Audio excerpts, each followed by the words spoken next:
Hello everyone, कैसे हैं। I hope कि आप लोग अच्छे होंगे।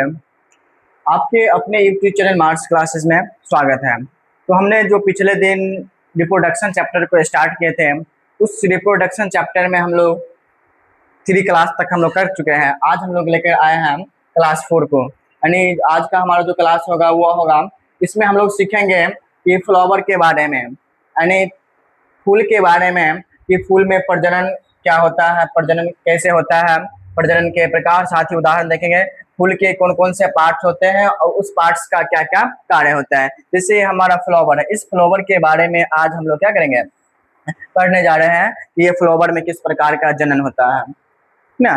तो आज हमारा जो क्लास 4 है, इसमें आप सीखेंगे कि फ्लावर के बारे में, कि फ्लावर में किस प्रकार का जनन होता है। और ये जो आज का जो क्लास है, ये एग्जाम की दृष्टि से काफी महत्वपूर्ण है।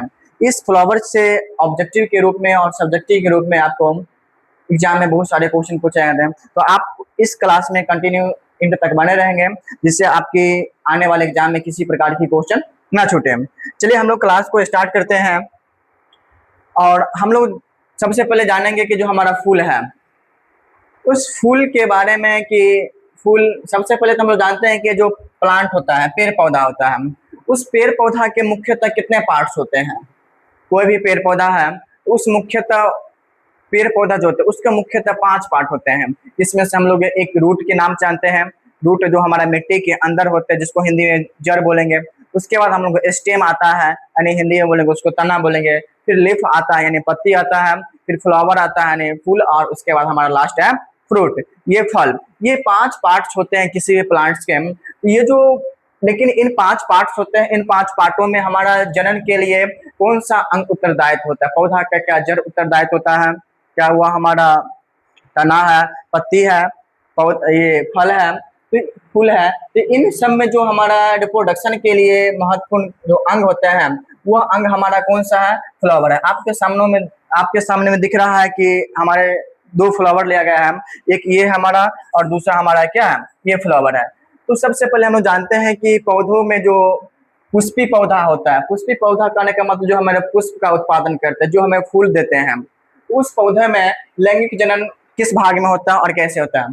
देखिए, लैंगिक जनन के लिए पुष्पी पौधों में फूल ही वास्तविक जनन भाग है। यानी जितने भी हमारा फ्लावरिंग प्लांट है, जो भी पौधा फ्लावर को प्रोडक्शन करता है, उस पौधा में जो रिप्रोडक्शन क्रिया के लिए उत्तरदायित्व अंग है, वह हमारा क्या, फ्लावर है, यानी फूल ही है।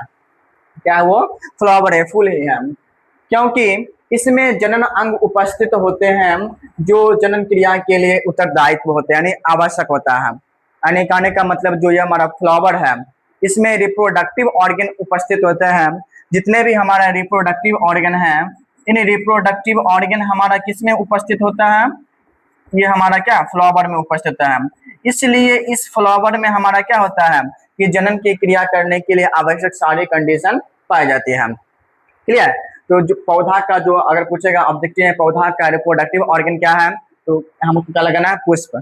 नहीं, पुष्प, ये जो हमारा पुष्प है, ये पुष्प का मतलब होता है फूल। तो फूल, ये जो पौधा का फूल है, ये रिप्रोडक्टिव ऑर्गन के लिए हमारा क्या, महत्वपूर्ण भूमिका निभाती है। क्लियर। उसके बाद हम आगे बढ़ते हैं। तो आप हमको देखना है कि जो पुष्प होता है, इसमें कौन कौन सा जनन भाग होता है। जैसे हम लोग मानव में पढ़े हैं, तो मानव में अलग अलग जनन भाग होता है, रिप्रोडक्टिव ऑर्गन होता है। मेल का रिप्रोडक्टिव ऑर्गन अलग होता है, फीमेल का रिप्रोडक्टिव ऑर्गन अलग होता है। उसी प्रकार जो हमारा फ्लावर होता है, फूल होता है, उस फूल का भी अलग पार्ट्स होता है। उसका मेल रिप्रोडक्टिव ऑर्गन अलग होता है, फीमेल रिप्रोडक्टिव ऑर्गन अलग होता है। तुम जानते कह रहे हैं कि पुष्प एवं इसके जनन भाग सामान्यतः फूल एवं डंठल के द्वारा तने से जुड़ा रहता है, जिसे पेडिकल या वृंत कहा जाता है। यानी जो हमारा फूल होता है, वह हमारा फूल एक डंठल के जुड़ा जुड़ा आता है। आपको यहाँ दिख रहा है कि जो फूल है, ये फूल हमारा एक डंठल के द्वारा जुड़ा रहता है। एक हमारा स्ट्रक्चर है डंठल ना, उस डंठल को हम लोग पेडिकल, या हम लोग उसे किस नाम से जानेंगे, पुष्प वृंत के नाम से। यानी पौधा का जो फूल है, वह एक डंठल के द्वारा जुड़ा आता है, जिसको हम लोग पेडिसेल यानी पुष्प वृंत के नाम से भी जानते हैं। वृंत के सिरे पर स्थित फूला हुआ तथा चपटा हुआ भाग पुष्पासन अथवा थैलेमस कहलाता है। यानी जैसे हमारा ये फूल हुआ, ये डंठल से जुड़ा होता है, और इस पर हमारा एक ऐसे थैलानुमा संरचना होता है, जो हमारा थैला के समान संरचना होती है। इस थैला के समान संरचना होती है, जिस थैला के समान संरचना को हम लोग पुष्पासन बोलते हैं। पुष्पासन, आपको ये जो पुष्पासन शब्द दिख रहा है, इसमें आपको अर्थ पता चल जाएगा। ये पुष्पासन का मतलब हुआ पुष्प जोड़ हमारा क्या, आसन ना। पुष्प मतलब है, मतलब होता है पुष्प मतलब फूल, और आसन का मतलब होता है बैठने वाला जगह, बैठने वाला जगह। यानी जिस स्थान पर हमारा फूल बैठा रहता है, टिका रहता है, डंठल के द्वारा जुड़ा रहता है, यही जो हमारा आसन होता है, यह हमारा क्या कहलाता है, पुष्पासन। ये आसन क्या कहलाता है, पुष्पासन कहलाता है। क्लियर। तो ये जो हमारा सिरे के वृंत और फूला हुआ जो भाग है, यह हमारा पुष्पासन, उसी को हम लोग थैलेमस से क्या होता है, जुड़ा रहता है। क्लियर। उसके बाद हम लोग आगे बढ़े। आपको एक सामने फूल दिख रहा है, आपको ये फूल दिख रहा है, इसमें से आपको इस पुष्प के सारे पार्ट्स को बतलाया गया है। जिसमें से वर्तिकाग्र बतलाया गया है, परागकोश बतलाया गया, पुंकेसर बतलाया गया, तंतु बतलाया गया, स्त्री केसर, इधर हमारा बीजांड, पुष्पासन, ये जो दिख रहा है, इसी का हम लोग अभी नाम बतलाया कि पुष्पासन। ये देखिए, एक हमारा थैला के संरचना है, और जो हमारा एक डंठल से जुड़ा होता है, ये थैलानुमा संरचना होते हैं। इसी को हम लोग क्या बोलेंगे, पुष्पासन।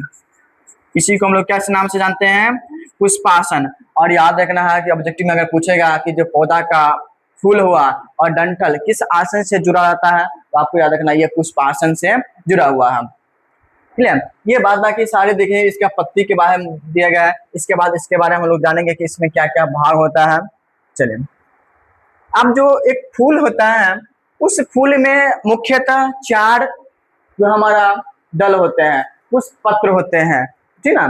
जिसमें से हम लोग पहला दल कहते हैं, जिसे बाह्य दल कैलिक्स के नाम से जानेंगे। दूसरा हमारा दल कोरेला के नाम से एंड्रोसियम, और जायांग के गाइनोसियम, ठीक ना। ये जो हमारा 4 पार्ट्स होता है, ये मुख्यतः हमारा किसका, एक पुष्पासन में होते हैं। यानी पुष्प के बारे में मतलब है कि जो पुष्प होता है, इसमें हमारा 4 अलग अलग भाग होता है। इसमें से हमारा बाह्य दल अलग होता है, दल पुंज अलग होता है, पुमंग और जायांग अलग होता है।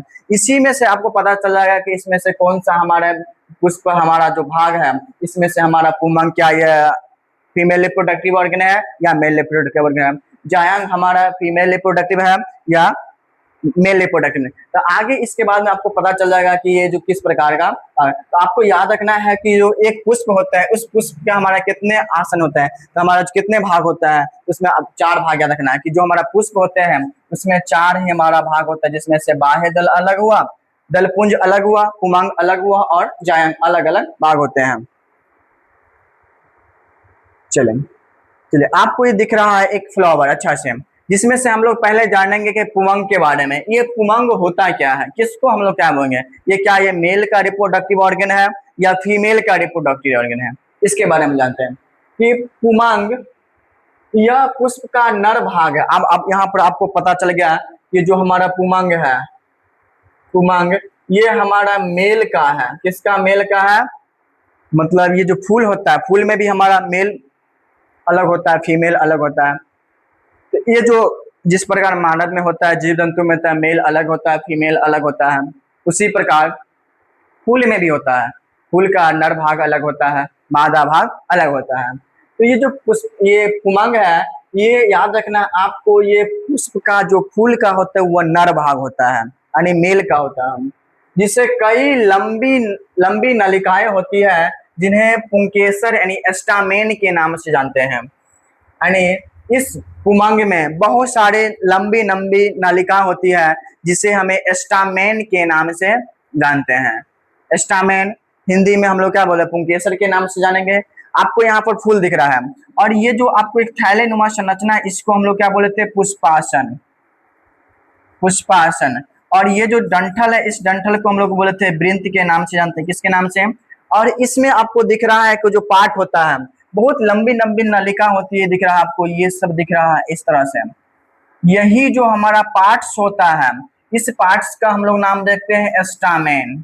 क्या नाम देंगे, और हिंदी में बोलेंगे हम लोग क्या, पुंकेसर, पुंकेसर, किस नाम से जानेंगे, पुंकेसर।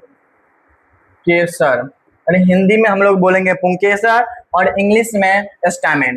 तो तो आपको याद रखना है इसमें कि जो मेल का रिप्रोडक्टिव ऑर्गन है फूल का, उसका नाम होता है हमारा पुंग। और इस पुंग में बहुत सारी लंबी लंबी नालिकाएं होती हैं, जिसे हम लोग स्टामेन यानी पुंकेसर के नाम से जानते हैं।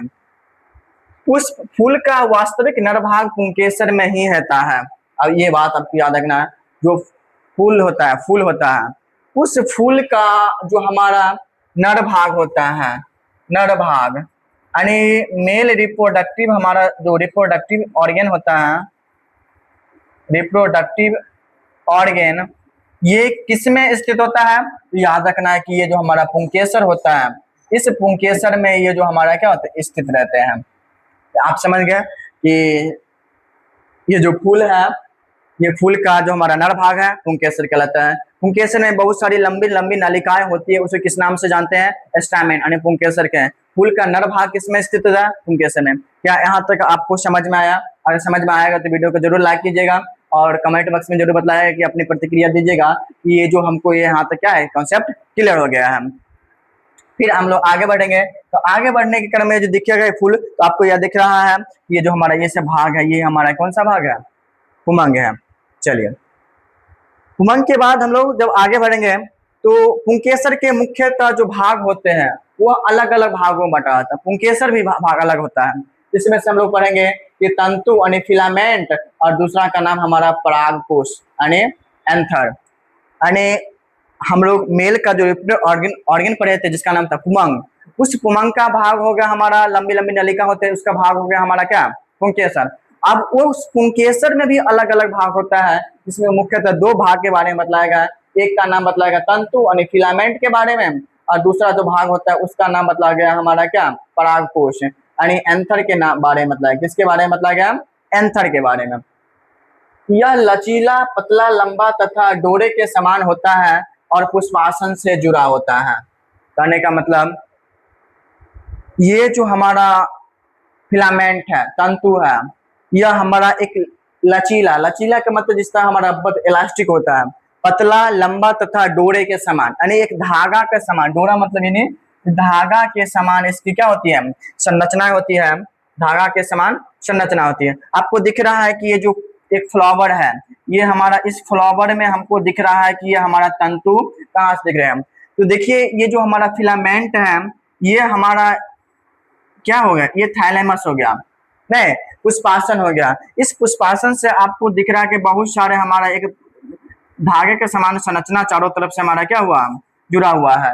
और इस जो धागे के समान संरचना पाई जाती है, पतला होता है, इलास्टिक होता है, इसी धागे की समान संरचना को हम लोग किस नाम से जानते हैं? फिलामेंट के नाम से जानेंगे। किस नाम से जानेंगे? फिलामेंट। और ये फिलामेंट किसका भाग है? याद रखना है कि जो फिलामेंट है ये हमारा पुंकेसर का भाग है। किसका भाग है? पुंकेसर का भाग है। और ये पुंकेसर किसका भाग है? याद रखना कि ये हमारा पुमंग, ठीक ना? किसका भाग है? पुमंग। और ये पुमंग होता क्या है? ये पुमंग हमारा नर का भाग है, पुष्प नर का भाग है। ये कौन सा? पुमंग। क्लियर? क्या क्या समझ में आया? तो जो फिलामेंट होता है या पतला, लंबा तथा धागे की समान संरचना होती है, जो किससे जुड़ा होती है? पुष्पासन से जुड़े होते हैं। ये फिलामेंट किसका भाग है? पुंकेसर का भाग है। पुंकेसर किसका भाग है? तो हमारा जायांग का। चलिए, ये तो हमारा हो गया तंतु। दूसरा का नाम है एंथर।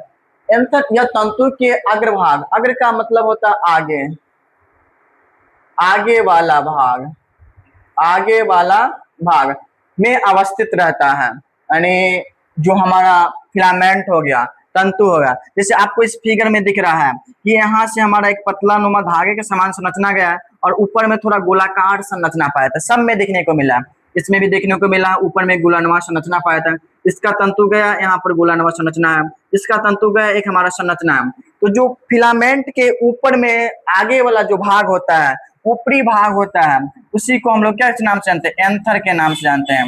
एंथर को हिंदी में बोलते हैं परागकोश।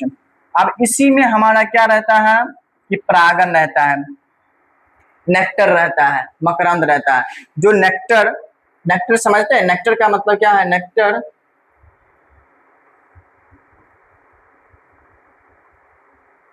नेक्टर नेक्टर को हिंदी में बोलते हैं मकरंद। जो मधुमक्खी या किसी अन्य कीड़े मकोड़े क्या करता है, इस फूल पर बैठते हैं और इसे अपने फूलों का रस चूसने से, तितली फूलों पर बैठती है, मधुमक्खी फूलों पर बैठती है और उसे जिससे मधुमक्खी शहद प्राप्त करता है, इस नेक्टर को क्या करता है हम ग्रहण कर शहद बनाने का क्या करता है हम। और ये नेक्टर पूरे साल भर नहीं मिलता है, इसलिए मधुमक्खियां होती हैं जो अपने मकरंद को नेक्टर को क्या करता है, जितने समय तक फूल में प्लांट में फ्लावर लगा है उससे नेक्टर को एब्जॉर्ब कर लेती है और अपने छत्ते में जाकर रख लेती है, क्योंकि सालों भर ऐसा नहीं जो सालों भर इसका सीजन फूल का रहता है। ठीक है, तो याद रखना है कि ये जो हमारा ऊपर में संरचना होती है उसको हम लोग किस नाम से जानते हैं, एंथर के नाम से जानते हैं। नीचे वाला जो संरचना होती है, जो हमारा एक धागे के समान संरचना होती है, उसको किस नाम से जानेंगे हम लोग, तो उसको ना जानेंगे हम लोग किसे, फिलामेंट के नाम से जानते हैं। क्लियर, चलिए इससे आगे हम लोग बढ़ते हैं। आपको यहाँ तक समझ में आ गया तो हम लोग आगे बढ़ेंगे। अब आगे बढ़ने के बाद हम लोग तो देख लिया कि जो मेल का रिप्रोडक्टिव था उसका नाम था पुमंग। अब दूसरा जो भाग होता है उसका नाम है जायांग। क्या नाम है, जायांग। अब ये कह रहा है कि यह एक से अधिक स्त्री केसर या कार्पेल्स का बना होता है। मतलब एक से अधिक, एक भी हो सकता है और एक से अधिक भी हो सकता है। और बना किससे होता है, स्त्री केसर। नाम से स्पष्ट है कि स्त्री केसर मतलब ये जो हमारा फीमेल का रिप्रोडक्टिव ऑर्गन होगा, किसका होगा, फीमेल का। वो जो हम लोग देखे थे पुंकेसर, पुंकेसर आपको दिखने से स्पष्ट है, पुंकेसर। पुंकेसर में इसमें एक शब्द चुका पू, तो पू का मतलब हो गया पुरुष ना। और स्त्री केसर, स्त्री केसर में हमारा शब्द दिख रहा है स्त्री, यानी स्त्री का मतलब महिला, फीमेल। तो जो हम लोग पुमंग ऐसे इस तरह से आप याद कर सकते हैं कि कौन सा फूल का हमारा नर भाग है और कौन सा भाग है। जब भी पुमंग की बात करें, पू से पुमंग, पू से पुरुष यानी पुरुष भाग। स्त्री केसर, स्त्री इसमें तो लिखा है स्पष्ट रूप से स्त्री, ये जो स्त्री का भाग है।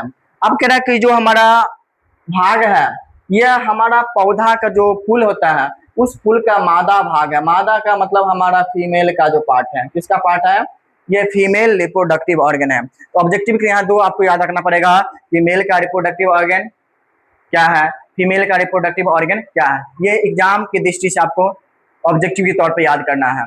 चलिए आप बताइएगा कि जो हमारा कमेंट बॉक्स में बताइएगा ये जो हमारा मेल का रिप्रोडक्टिव ऑर्गन है उसको हम लोग क्या बोलते हैं, फीमेल का रिप्रोडक्टिव ऑर्गन है उसको हम लोग किस नाम से जानते हैं। कमेंट में अपनी प्रतिक्रिया जरूर डालिएगा। चलिए आगे बढ़ेंगे तो आपको सामने एक फूल दिख रहा है। जो फूल है इस फूल में आपको सारे बातों को बतलाया गया है कि इसमें मादा का जनन अंग जायांग और नर का जो जनन अंग है उसका पुमंग। अभी हम बतलाए हैं कि ये जो हमारा जो हमारा तंतु से जुड़ा होता है, एक डंठल से जुड़ा होता है, उसको हम लोग किस नाम से जानते हैं, तंतु के। और इस फूल के चारों तरफ देखेंगे कि बाहर की हमारा पत्ती के समान संरचना पाए जाते हैं। इस जब हमारा तंतु के पुष्पासन के आसपास जो हमारा पत्ती नुमा संरचना पाए जाते हैं उसको हम लोग क्या बोलेंगे, सेपल। सेपल को इंग्लिश में बोलते हैं सेपल और हिंदी में बोलेंगे बाह्य दल। बाह्य दल का मतलब होता है कि बाहर में स्थित है। बाह्य का मतलब क्या, बाहर वाला। तो जो हम लोग पुष्पासन के देखते हैं, पुष्पासन के समय पर बाहर में पत्ती के समान संरचना पाई जाती है उसको हम लोग के पुष्पासन जानेंगे।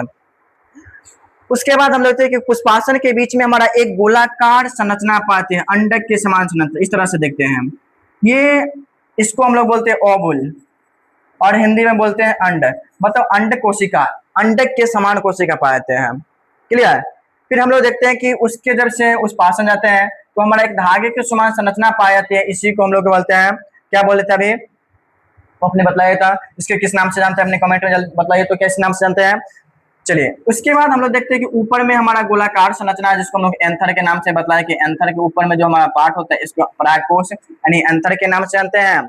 और जब धागा के समान संरचना होती है, पतला होती है, उससे हम लोग किस नाम से जानते हैं, हम लोग अभी बताया है कि इसे फिलामेंट के नाम से जानते हैं। किस नाम से। और ये जो फिलामेंट और एंथर जो दोनों पार्ट्स है, यह किसका पार्ट्स है, याद रखना है स्टामेन। किसका पार्ट है, पुंकेसर का ही जो भाग है, याद रखना। ये जो पार्ट्स हो गया, ये जो पार्ट जितने भी पार्ट्स हैं ये नर पार्ट्स के अंतर्गत आते हैं, यानी मेल फ्लावर के अंतर्गत आते हैं। लेकिन ये दूसरे तरफ जो पार्ट्स के बारे में बताया गया है, यह हमारा अंडाशय, ये जो अंडाशय पार्ट्स होगा ये ओवरी, इसको ओवरी के नाम से जानते हैं। और ये जो ओवरी है, यह ओवरी हमारा किसका, फीमेल के अंदर में ओवरी पाया जाता है, मेल के अंदर में ओवरी नहीं पाया जाता है। चलिए उसके बाद देखेंगे कि इस अंडे के ऊपर हमारा एक जो संरचना पाया तो ऊपर की तरफ इस तरह का संरचना, लॉलटेन की तरह ऊपर में हमारा एक संरचना पाया, ऊपर में एक उग गया संरचना, इसको हम लोग स्टाइल स्टाइल के नाम से जानते हैं, यानी वर्तिका, वर्तिका के नाम से जानते हैं। किस नाम से जानते हैं? स्टाइल। और इसके ऊपर में जो हमारा इस तरह का संरचना पाया जाता है इसे वर्तिका, स्टिग्मा, किस नाम से जानते हैं? वर्तिकाग्र, स्टिग्मा के नाम से जानते हैं हम। और ये जितने भी पार्ट्स है, वर्तिकाग्र हो गया, वर्तिका हो गया, अंडाशय है, ये सभी पार्ट्स किसका है? फीमेल का, यानी स्त्री केसर का। तो आपको इसमें याद रखने वाली बात यह है कि आप इसमें क्या क्या याद रखने, क्या क्या इंपॉर्टेंट है, इससे कौन कौन सा ऑब्जेक्टिव बन सकता है। तो पहला ऑब्जेक्टिव पूछेगा आपको कि मेल का रिप्रोडक्टिव ऑर्गन पुमांग, मादा का रिप्रोडक्टिव ऑर्गन जायांग। चलिए पुष्पासन जो हमारा फूल होता है उसमें फूल का पार्ट्स बतलाए। तो हमारा स्त्री का इनमें से कौन सा स्त्री का पार्ट्स है? स्त्री केसर का, तो वर्तिकाग्र, वर्तिका, अंडाशय। पुरुष का कौन सा भाग है? परागकोश, पुमंतु, पुतंतु और दल। ये सब जो पार्ट्स होते हैं ये हमारा किसका है? नर भाग का है। क्लियर? यहाँ तक आपको इस तरह से ऑब्जेक्टिव को क्या करना है? बना करके रखना है। चलिए अब स्त्री केसर में हम जैसे पढ़े थे उसमें स्त्री केसर में हम लोग अलग अलग पार्ट्स के बारे में पढ़ेंगे, जिसमें स्त्री केसर में हम लोग पढ़े अंडाशय के बारे में, इंग्लिश में हम लोग ओवरी के नाम से जानते हैं। ओवरी का काम होता है कि आपको स्पष्ट हुआ कि अंडाशय जो हमारा पुष्पासन होता है यह स्त्री केसर का आधारीय भाग है जो पुष्पासन से जुड़ा रहता है और अंडाशय समांतर फूली हुई संरचना है। अभी जस्ट बताया है कि जो अंडाशय है यह हमारा एक पुष्पासन से जुड़ा संरचना है और एक थोड़ा सा फैला हुआ हमारा क्या भाग होता है, और इस भाग को हम लोग किस नाम से जानते हैं? इस भाग को हम लोग अंडाशय के नाम से जानते हैं। दूसरा वर्तिकाग्र, अंडाशय से एक लंबी एवं पतली वृत्त जैसी संरचना निकलती है जिसे हम लोग वर्तिका के नाम से जानते हैं। अभी हमने बताया कि यह जो वर्तिका है यह वर्तिका कहाँ से? अंडाशय से होकर ही निकला हुआ संरचना है और इसे हम लोग किस नाम से जानते हैं? वर्तिका के नाम से जानते हैं। चलिए अगला जो पार्ट्स है उसका नाम है वर्तिकाग्र। वर्तिका के शिखर, शिखर का मतलब होता है ऊपरी सिरा, ऊपर वाला सिरा, ऊपरी सिरा।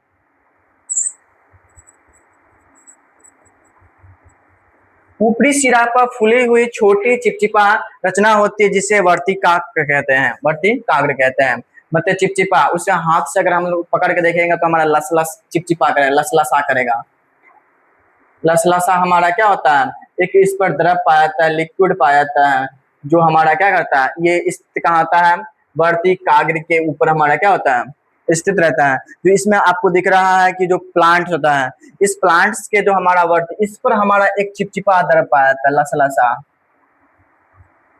लसलसा द्रव पाया जाता है। और ये द्रव होता कहाँ है? तो वर्तिकाग्र के। तो ये था, ये हमारा मादा का पार्ट्स अलग है, नर का पार्ट्स अलग है, जिसमें से आपको याद रखना ऑब्जेक्टिव के लिए नर का पार्ट्स कौन कौन है और मादा का पार्ट्स कौन कौन है। उसके बाद हम लोग कि अब आगे बढ़ते हैं कि जो हम लोग देखेंगे कि अंडाशय के भीतर बीजांड रहते हैं और बीजांड अंडाशय की अंदरूनी भित्ति से जुड़े रहते हैं। मतलब जो हमारा ओवरी होते हैं इसी ओवरी के अंदर हमारा बीजांड होते हैं, जो हमारा बीजांड के भीतर हमारा भ्रूण कोश एम्ब्रायो सेक होता है जिसे मानव युग्मक या अंडाणु कहा जाता है। जिस प्रकार हमारा मेल में अलग होता है गैमेट्स, फीमेल में गैमेट्स अलग होता है, उसी प्रकार प्लांट्स के भी हमारा जो भ्रूण कोश है एम्ब्रायो सैक होता है, इस एम्ब्रायो सैक में मादा युग्मक होता है। जिसे हमारे मनुष्य की बात कर लेते हैं तो मनुष्य में जो हमारा मनुष्य की बात कर लेते हैं, मनुष्य में दो हो गया, इधर हमारा क्या मादा हो गया और इधर हमारा क्या हो गया? नर हो गया। मादा का जो हमारा युग्मक का नाम होता है उसका नाम होता है हमारा कौन सा? उसका नाम होता है ओबम, यानी एग, हिंदी में बोलेंगे अंडाणु के नाम से जानेंगे।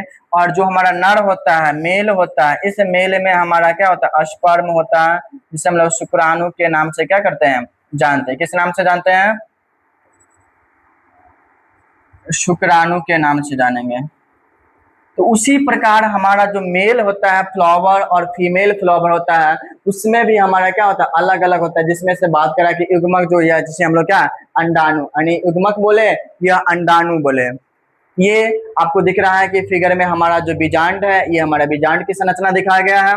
जो हमारा पुष्पीय भाग है, पुष्पासन होगा, पुष्पिंड, और ये पुंकेसर, बीजाणु, जो हमारा लघु बीजाणु धानु, परागकोश और योजी, ये सारे पार्ट्स को बतलाया गया है कि हमारा जो प्लांट है, इस प्लांट्स में फ्लावर है, इस फ्लावर के बारे में क्या क्या है आपको बतलाया गया। तो आज की क्लास हम लोग इसमें देखे हैं कि प्लांट्स में जो हमारा फ्लावर होता है, उस फ्लावर में कौन कौन सा पार्ट्स होता है, उसमें किस प्रकार का निषेचन होता है, उसका कौन सा भाग होता है ना, किस भाग को मेल को हम लोग किस नाम, भाग को किस क्या क्या नाम होता है, फीमेल के भाग को क्या क्या नाम होता है। तो इन सभी चीजों के बारे में आज की क्लास में हम लोग क्या करें, अध्ययन किए हैं। और इस क्लास से बहुत सारे ऑब्जेक्टिव आपको एग्जाम में पूछा जाएगा, इसलिए आपको क्लास को इसके काफी डीपली तरीका से वीडियो को धीमी गति से आप जरूर देखिएगा। और फिर हम लोग इसमें बाद मिलेंगे, ये जो हमारा पौधे होते हैं, प्लांट्स होते हैं, इस प्लांट्स में हम लोग परागण कैसे होता है, पॉलिनेशन कैसे होता है, इन पॉलिनेशन के साथ हम लोग नेक्स्ट क्लास में मिलते हैं नए वीडियो के साथ। तब तक के लिए हम अपनी क्लास को यहीं पर स्टॉप करते हैं, और अपनी प्रतिक्रिया जरूर बताइएगा, कमेंट बॉक्स में डालिएगा कि आपको इस वीडियो से क्या क्या सीखने को मिला, कैसा लगा वीडियो। साथ ही अपने दोस्तों को शेयर कर दीजिएगा ताकि आपके साथ उनका भी तैयारी अच्छे से चल सके। लाइक शेयर कमेंट जरूर कीजिएगा। फिर मिलते हैं नए वीडियो के साथ, तब तक के लिए जय हिंद, जय भारत।